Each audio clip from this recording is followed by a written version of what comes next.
Wow, it's great to be here. I have, I think, a wonderful story to share, and also a question. The story goes to the law of attraction and what happens around us as a result.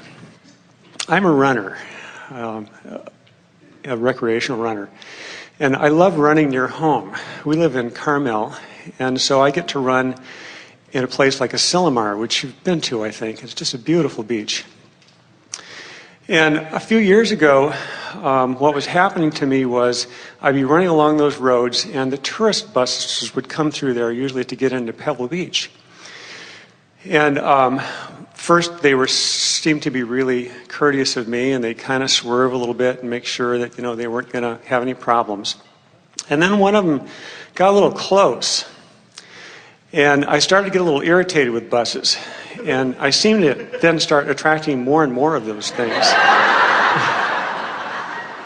Until one day, I needed to use a restroom, and I sort of saved it for one that was off of a little public golf course. And there's not a lot of room in there. It's what you call a one-seater. And a bus had pulled into this tiny parking lot and had commandeered this bathroom. So I was quite upset about that. And the next thing that went through my mind after that was, wait a minute, look back in history, they built the roads for the cars. I'm the one who's actually the interloper here. And what I need to do is to let go of my resentment of the buses. And what I need to do is I need to say, is to do some pivoting about that and talk about the positive aspects of the buses. And it came really fast. I suddenly realized, well, wait a minute, the buses are supposed to have the road, and I should really just step aside.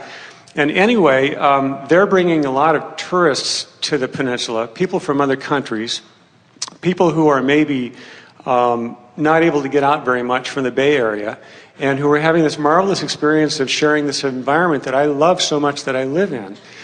And most bus drivers are really very good drivers, and you don't see in the papers every day that they're running into people. See, I'm glad you brought up the subject of buses earlier. This has raised the whole memory for me.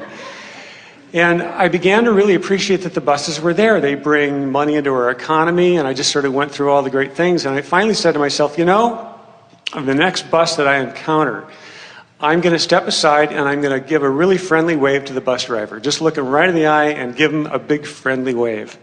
That was about 3 years ago, and I have not encountered a bus since.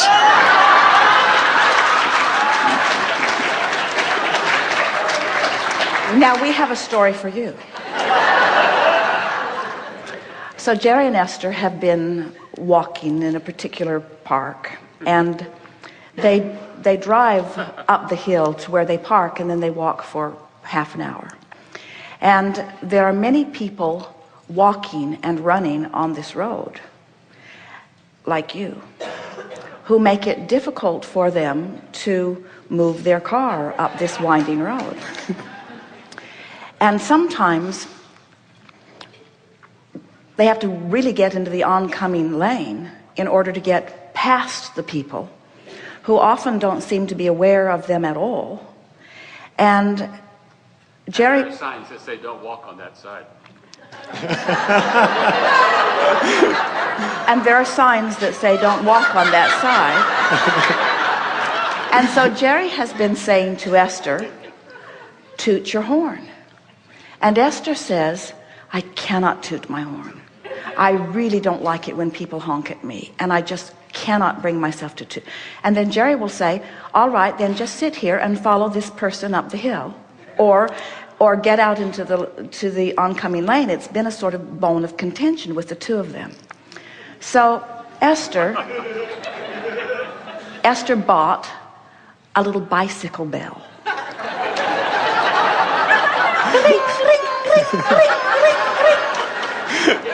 So now they're traveling on their first day up the hill with the bicycle bell. No one for them to ring it at. Up the hill, down the hill, all week long.